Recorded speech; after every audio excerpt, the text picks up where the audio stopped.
हरे कृष्णा।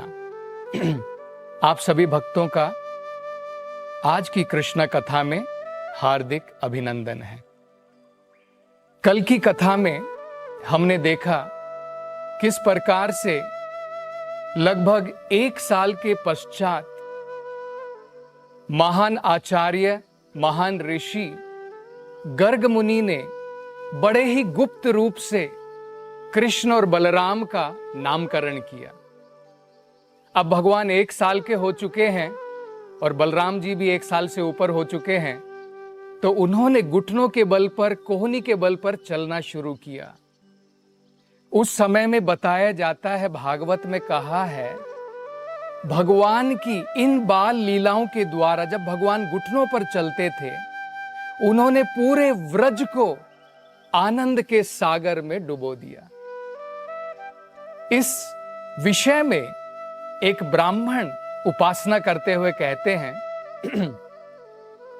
श्रुतिम अपरे स्मृतिम इतरे भारतम अन्ये भजन्तौ भवभीतः। वो कह रहे हैं, कुछ लोग श्रुति वेदों की उपासना करते हैं, कुछ स्मृति शास्त्रों की उपासना करते हैं और कुछ महाभारत पढ़ते हैं। क्यों? भयभीवितम, इस भौतिक संसार में हमें बार बार जन्म लेना पड़ता है। इसे संसार कहते हैं, जन्म मृत्यु का चक्र। इससे भयभीत होकर के कुछ श्रुति पढ़ते हैं, कुछ स्मृति पढ़ते हैं, कुछ महाभारत पढ़ते हैं। लेकिन वो कहते हैं, जहां तक मेरा सवाल है, अहम वंदे नंदम, मैं केवल नंद महाराज की उपासना करता हूं। क्यों? यस्यालिंदे परम ब्रह्मा, क्योंकि स्वयं परम ब्रह्मा भगवान नंद बागा के आंगन में भगवान जो है अनेकों प्रकार की लीलाएं कर रहे हैं। तो ये समय व्रजवासियों के लिए अत्यंत आनंद का समय था। माता यशोदा और रोहिणी मैया ने कृष्ण और बलराम की कमर में घंटी बांध दी थी और भगवान के पांव में पायल थी। तो जब भी भगवान कृष्ण और बलराम व्रज भूमि पर चलते थे, ये मधुर आवाज घंटियों की और पायल की सबका मन मोह लेती थी। भागवत में बताया है कि कई बार हमने देखा है कि छोटे बच्चे किसी और को अपना माता पिता समझ करके उनके पीछे घुटनों के बल पर चल करके जाते हैं। इसी प्रकार कृष्ण और बलराम दूसरे किसी गोपा के पीछे या गोपियों के पीछे इस प्रकार से चलते हुए जाते। और जब वो गोप या गोपी जब आनंद के साथ में देखते कि किस प्रकार से कृष्ण और बलराम वहां पर चल रहे हैं, और बड़े ही आनंद के साथ में कहते, देखो कैसे कृष्ण बलराम चल रहे हैं। उनकी आवाज को सुनने के पश्चात कृष्ण और बलराम जो है, उनको ज्ञात होता कि ये नंद बाबा और यशोदा मैया नहीं है। तब धीरे धीरे वो वापस अपने माता पिता के पास आते। कई बार भागवतम में बड़ा सुंदर वर्णन दिया है, कृष्ण और बलराम घुटनों के बल चलते चलते गौशाला तक पहुंच जाते। गौशाला में जाने के पश्चात खड़े होने का प्रयास करते, एक बछड़े की पूंछ को पकड़ करके। हम अंदाजा लगा सकते हैं कि जब बछड़े की पूंछ पकड़ी जाती है तो बछड़े को लगता है कि ये किसी ने आकर के जो है उसकी पूंछ को पकड़ लिया है। तो बछड़े क्या करते, वहां से भागना शुरू करते। और कृष्ण बलराम, ताकि वो बछड़े की पूंछ उनके हाथ से छूट ना जाए और वो गिर ना जाए, वो उसे और जोर से पकड़ लेते। उसके कारण बछड़ा और जोर से भागता। और कृष्ण और बलराम, जिनका शरीर पूरा यशोदा माई चंदन के लेप से भर देती थी, अब गोमूत्र और गोबर अनेकों प्रकार से और व्रज की धूली में सन जाता। और इस लीला को देखने के लिए यशोदा माई और रोहिणी पड़ोस की गोपियों को भी बुलाती और वो भी इसमें आनंद लेती।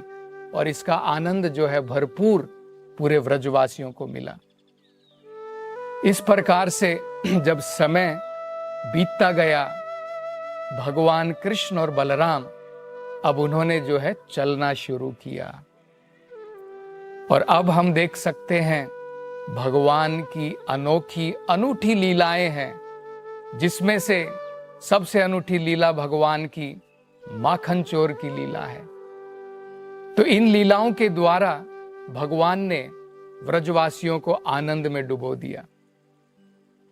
कई बार जब भगवान कृष्ण और बलराम अपने गोपागणों के साथ में गोपियों के घर में जाकर के माखन चुराते, दही चुराते, तो सारी गोपियां बड़े ही आनंद के साथ में इस दृश्य को देखती और मन के अंदर में बड़े ही संतुष्टि के साथ में भरपूर आनंद की प्राप्ति करती, क्योंकि भगवान कृष्ण की लीलाएं इस प्रकार की है। लेकिन गोपियों को यह काफी नहीं रहता था, वो और अत्यधिक आनंद उठाना चाहती थी। तो वो क्या करती, इन लीलाओं को प्रत्यक्ष देखने के पश्चात इन लीलाओं का स्मरण करती और इन लीलाओं का गुणगान करती।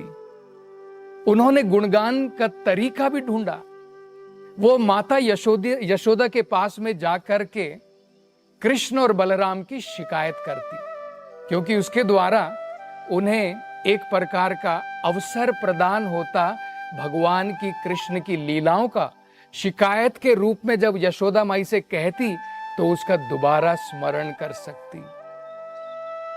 तो एक गोपी यशोदा माई से कहती, मां यशोदा, तुम्हारा कृष्णा इतना नटखट है, सवेरे और शाम के समय में हमारे घर में आता है, गौशाला में आता है, और उस समय में आता है जब हमने अभी तक गाय का दूध नहीं निकाला हो। उस समय में आकर के क्या करता है, बछड़ों को खोल देता है। बछड़े खोलने के बाद में क्या करते हैं, गाय का सारा दूध पी लेते हैं। और जब हम दूध निकालने के लिए जाते हैं तो हम देखते हैं कि गाय के थनों में दूध ही नहीं है, तो हमें खाली हाथ, खाली मटकों के साथ में वापस लौटना पड़ता है। और जब हम उन्हें डांटने का प्रयास करते हैं कि तुम ऐसा क्यों कर रहे हो, वो केवल अपनी एक भोली भाली मुस्कुराहट दे देते हैं, और उसको देखने के पश्चात हम उनको डांट भी नहीं सकती। दूसरी गोपी ने कहा, माता यशोदा, कृष्ण और बलराम हमारे घर में आकर के माखन और दही चुरा करके लेकर के जाते हैं। हम कहीं पर भी छिपा दें, कहीं ना किसी प्रकार से दही और माखन चुरा करके खा लेते हैं। और जब उनको दही और माखन नहीं मिलता है तब वो क्या करते हैं, हमारे बच्चों को आकर के चूटी काट लेते हैं, और जब वो बच्चे रोते हैं तब ये उसमें आनंद लेते हैं। और जब माखन नहीं मिलता है, कई बार हमारे जो फर्श जो है, जो जमीन है, उसके ऊपर आकर के उसके ऊपर मूत्र कर देते हैं, या मुख की लार से उसे पोंछ देते हैं, उसे गंदा कर देते हैं। तो कृष्ण और बलराम इस प्रकार से अनेकों प्रकार की नटखट लीलाएं करते हैं। तो यशोदा माई ने कहा, गोपियों, तुम ऐसा क्यों नहीं करती कि माखन और दही को ऐसी जगह पर छिपाओ जहां पर वो दिखाई ना दे, ऐसी जगह पर रखो जहां पर ये पहुंच ना सके। तो गोपियों ने कहा, माता यशोदा, हम अपनी दही और माखन को कई बार अंधकार में भी रखती हैं, ऐसी जगह में रखती है जहां पर उनको दिखाई ना दे, लेकिन आपने कृष्ण और बलराम को इतने सारे आभूषण पहना करके रखे। इन आभूषणों से जो कांति निकलती है, जो रोशनी निकलती है, उसके द्वारा उनको सब दिख जाता है। तुम ऐसा क्यों नहीं करती हो कि इनके आभूषणों को निकाल दो, तब इनकी नटखट शरारतें बंद हो जाएंगी। तब यशोदा माई कहती, ठीक है गोपियां, तुम ऐसा कह रही हो तो मैं इनके आभूषणों को निकाल देती हूं। बाद में गोपियां कहती, नहीं यशोदा माई, ऐसा मत करो, इनके आभूषणों को मत निकालो। इन बालकों के अंदर में इन आभूषणों की रोशनी मात्र के द्वारा नहीं, इनके शरीर मात्र से इतना प्रकाश निकलता है कि अंधकार में भी सब देख सकते हैं। और कई बार हम बड़े ही ऊंचे छत के पास में मटकों में टांग करके दही और माखन रखती हैं।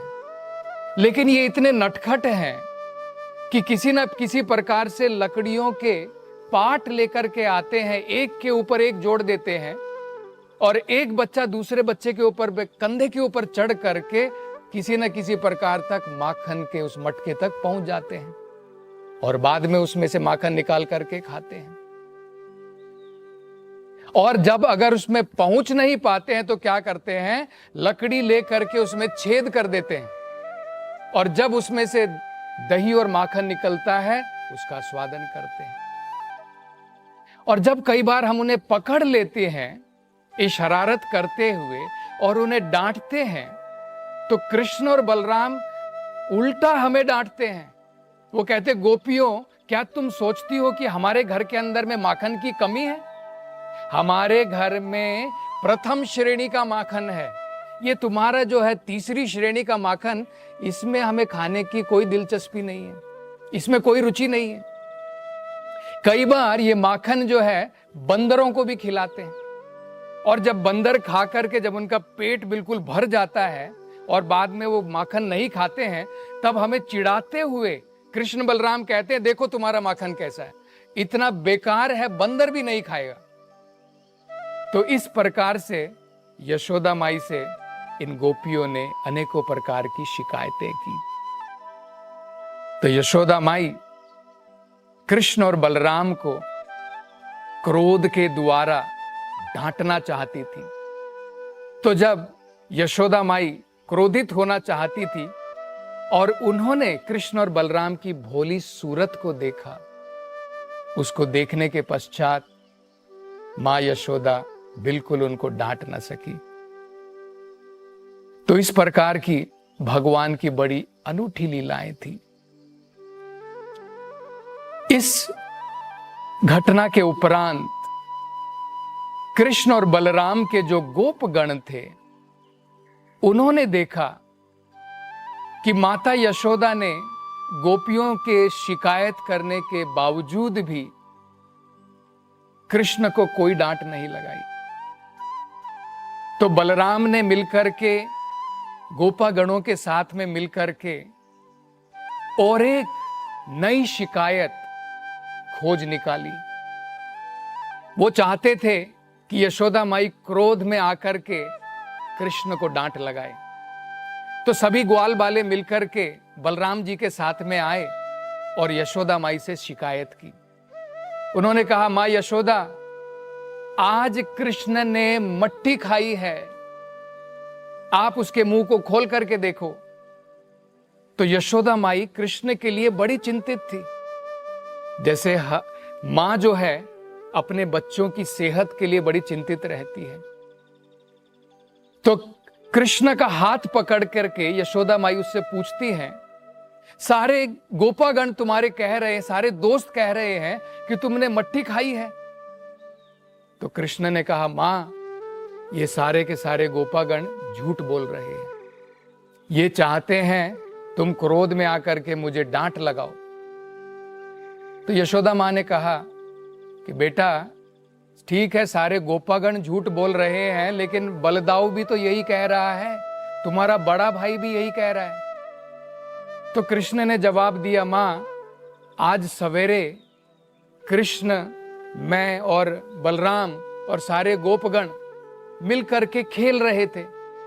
खेल खेल में बलराम भैया जो है मुझसे रुष्ट हो गए हैं, उसके कारण वो भी इन गोपगणों के साथ में मिलकर के शिकायत कर रहे हैं ताकि मुझे डांट पड़े। अगर तुम्हें मेरे ऊपर भरोसा नहीं है, मेरा मुख खोल करके देख लो, क्या मैंने मट्टी खाई है। तब यशोदा माई ने कहा, देखो कृष्ण, घर के अंदर में रसगुल्ला है, गुलाब जामुन है, संदेश है, लेकिन फिर भी तुम मट्टी खाते हो। ठीक है, तुम कह रहे हो तुमने मट्टी नहीं खाई, ठीक है, तुम्हारा मुख खोलो, मुख के अंदर में मैं देखना चाहती हूं तुमने मट्टी खाई है कि नहीं। तो उस समय कृष्ण को उन्होंने गोद में लिया, यशोदा माई ने, और कृष्ण ने जो है बड़े ही प्रेम के साथ, जैसे एक छोटा बच्चा अपनी मां के सामने अपना मुख खोलता है, भगवान कृष्ण ने अपना मुख खोला मुख खोलने के पश्चात यशोदा माई ने कृष्ण के मुख के अंदर में भगवान के पूर्ण विराट रूप के, भगवान की जो जगत की जो महिमा है, जो भगवान की जो रचना का ऐश्वर्य है, उस पूरे ऐश्वर्य के दर्शन यशोदा माई ने कृष्ण के मुख के अंदर में किए। उन्होंने कृष्ण के मुख के अंदर में देखा जितने भी प्रकार के जीव हैं, वेदों के अनुसार 2 प्रकार के जीव होते हैं। एक को कहते हैं स्थावरा, एक को कहते हैं जंगमा। स्थावरा का मतलब होता है जो अपनी जगह से नहीं हिल सकते हैं। जंगा का मतलब होता है जैसे जानवर है जो इधर से उधर जाते हैं। तो दोनों के दोनों प्रकार के सारे जीव भगवान के मुख के अंदर में उनको नजर आए। बड़े बड़े पर्वत दिखाई दिए, नदियां दिखाई दी, तारे दिख रहे हैं, सूरज दिख रहा है, चंद्रमा दिख रहा है। जिन चीजों से ये सारे संसार की भौतिक रचना होती है, जिसे स्थूल पदार्थ कहते हैं, भूमिर, अपो, नल, वायु, खम, ये जो 5 पदार्थ हैं जिनके द्वारा स्थूल शरीर की रचना होती है, ये भी यशोदा माई ने कृष्ण के मुख में देखे। जितने भी सूक्ष्म पदार्थ होते हैं, मन, बुद्धि, अहंकार, 3 गुण होते हैं, रजोगुण, तमोगुण, सत्वगुण। यहां तक कि इंद्रियां, जो 5 इंद्रियां हैं, 5 इंद्रियों के जो पदार्थ होते हैं, जो वस्तु होते हैं, जैसे आंखों के लिए रूप होता है, कानों के लिए शब्द होता है, ये सब भी देखे।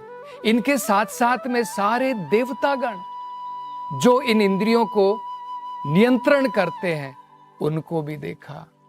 यहां तक कि भागवत में बताया है यशोदा माई ने कृष्ण के मुख में वो किस प्रकार से भगवान को गोद में लेकर के बैठी हैं, ये दृश्य भी देखा। ये दृश्य सब देख करके यशोदा माई आश्चर्यचकित हो गई और उनकी समझ में नहीं आ रहा था कि ये क्या है, मैं ये क्या दर्शन कर रही हूं, कहीं ये मेरे मन की भ्रांति तो नहीं है। तो कल की कथा में हम आगे ये देखेंगे कि किस प्रकार से यशोदा माई इस प्रकार से आश्चर्यचकित हुई और इस प्रकार से विराट रूप के दर्शन करने के पश्चात यशोदा माई की अगली प्रक्रिया क्या थी, इसकी चर्चा हम कल की कथा में करेंगे। हरे कृष्ण।